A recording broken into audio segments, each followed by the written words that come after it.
the monastery towers, as pure and fair as virgin vows, reached up white hands to heaven. The walls, to guard the hidden heart of prayer, were strong as sin, and white as sin forgiven.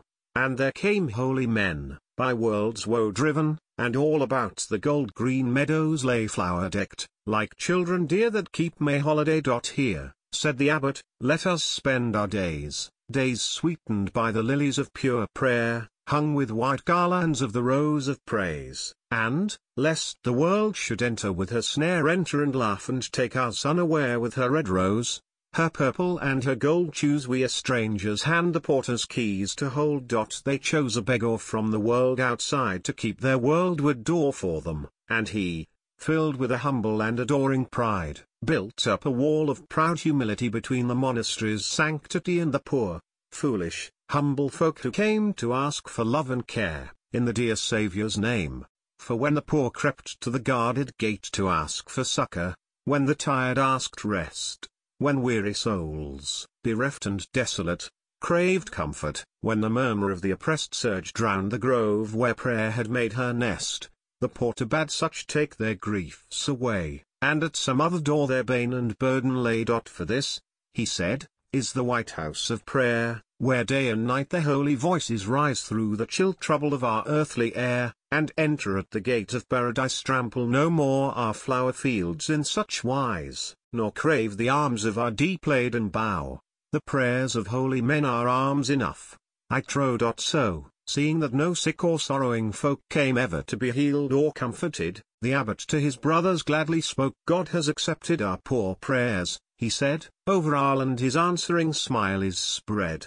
He has put forth his strong and loving hand, and sorrow and sin and pain have ceased in all the land. So make we yet more rich our hymns of praise, warm we our prayers against our happy heart, since God hath taken the gift of all our days to make a spell that bids all wrong depart, has turned our praise to balm for the world's smart, fulfilled of prayer and praise be every hour.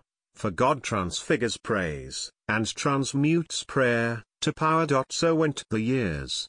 The flowers blossomed now untrampled by the dusty, weary feet, unbroken hung the green and golden bough, for none came now to ask for fruit or meat, for ghostly food, or common bread to eat, and dreaming, praying, the monks were satisfied, till, God remembering him, the beggar porter died. When they had covered up the foolish head, and on the foolish loving heart heaped clay, which of us, brothers, now, the abbot said, will face the world, to keep the world away?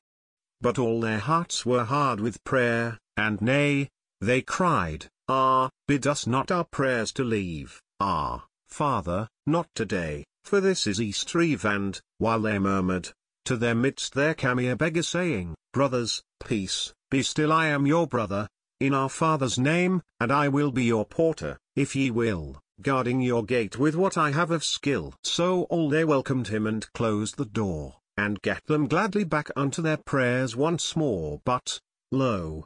no sooner did the prayer arise, a golden flame athwart the chancel dim, then came the porter crying, haste, arise, a sick old man waits you to tend on him, and many wait a night whose wound gapes grim, a red-stained man, with red sins to confess, a mother pale, who brings her child for you to bless. The brothers hastened to the gate, and there with unaccustomed hand and voice they tried to ease the body's pain, the spirit's care. But ere the task was done, the porter cried, behold, the Lord sets your gate open wide. For here be starving folk who must be fed, and little ones that cry for love and daily bread. And, with each slow foot hour, came ever a throng of piteous wanderers, sinful folk and sad, and still the brothers ministered. But long the day seemed, with no prayer to make them glad, no holy, meditative joys they had, no moment's brooding place could poor prayer find, mid all those heart to heal and all those wounds to bind. And when the crowded, sunlit day at last left the field lonely with its trampled flowers, into the chapel's peace the brothers passed to quell the memory of those hurrying hours. Our holy time, they said, once more is ours. Come, let us pay our debt of prayer and praise, forgetting in God's light the darkness of man's ways. But, ere their voices reached the first psalm's end, they heard anew, strange rustling round their house. Then came the porter, here comes many a friend, pushing aside your budding orchard boughs. Come, brothers, justify your holy vows. Here be God's patient, poor, four-footed things seek healing at God's well, whence loving kindness springs. Then cried the abbot in a vexed amaze, our brethren we must aid, if 'tis God's will. But the wild creatures of the forest ways himself God heals with his almighty skill. And charity is good, and love, but still God shall not look in vain for the white prayers we send on silver feet to climb the starry stairs. For, of all worthy things, prayer has most worth. It rises like sweet incense up to heaven, and from God's hand falls back upon the earth, being of heavenly bread the accepted leaven. Through prayer is virtue saved and sin forgiven. In prayer the impulse and the force are found that bring in purple and gold the fruitful seasons round. For prayer comes down from heaven in the sun that giveth life and joy to all things made.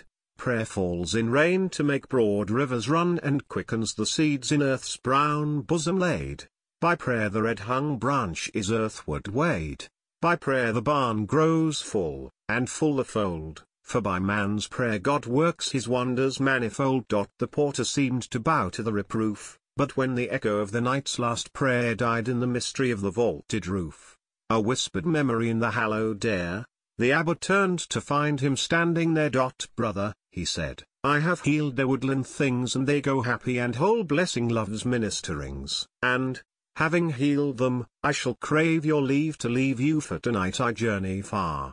But I have kept your gate this Easter eve, and now your house to heaven shines like a star to show the angels where God's children are, and in this day your house has served God more than in the praise and prayer of all its years before. Yet I must leave you, though I fain would stay, for there are other gates I go to keep, of houses round whose walls, long day by day, shut out of help and love, poor sinners weep, barred folds that keep out God's poor wandering sheep. I must teach these that gates where God comes in must not be shut at all to pain, or want, or sin. The voice of prayer is very soft and weak, and sorrow and sin have voices very strong. Prayer is not heard in heaven when those twain speak. The voice of prayer faints in the voice of wrong by the just man endured. O Lord, how long? If ye would of your prayers in heaven be heard, look that wrong clamour not with too intense a word. But when true love is shed on wanton sin, their cry is changed, and grows to such a voice as clamours sweetly at heaven, to be let in such sound as makes the saints in heaven rejoice. Pure gold of prayer, purged of the vain alloys of idleness, that is the sound most dear of all the earthly sounds. God leans from heaven to hear. O brother, I must leave thee, and for me the work is heavy, and the burden great. Thine be this charge I lay upon thee, see that never again stands barred thy abbey gate, look that God's poor be not left desolate. Army, that chidden my shepherds needs must be when my poor wandering sheep have so great need of me. Brother, forgive thy brother if he chide, thy brother loves thee and has loved. For see, the nails are in my hands, and in my side the spear wound, and the thorns weigh heavily upon my brow. Brother, I died for thee, and for my sheep that are astray, and rose to live for thee, and them, on Easter day. My master and my lord. The abbot cried, but, where that face had been, shone the new day, only on the marble by the abbot's side, where those dear feet had stood, a lily lay, a lily white for the white Easter day. He sought the gate, no sorrow clamoured there, and, not till then, he dared to sink his soul in prayer, and from that day himself he kept the gate wide open, and the poor from far and wide, the weary, and wicked, and disconsolate, came there for succour and were not denied. The sick were healed, the repentant sanctified, and from their hearts rises more prayer and praise than ever the abbey knew in all its prayer-filled days. And there the heavenly vision comes no more. Only, each Easter now, a lily sweet lies white and dewy on the chancel floor where once had stood the beloved wounded feet, and the old abbot feels the nearing beat of wings that bring him leave at last to go and meet his master, where the immortal lilies grow.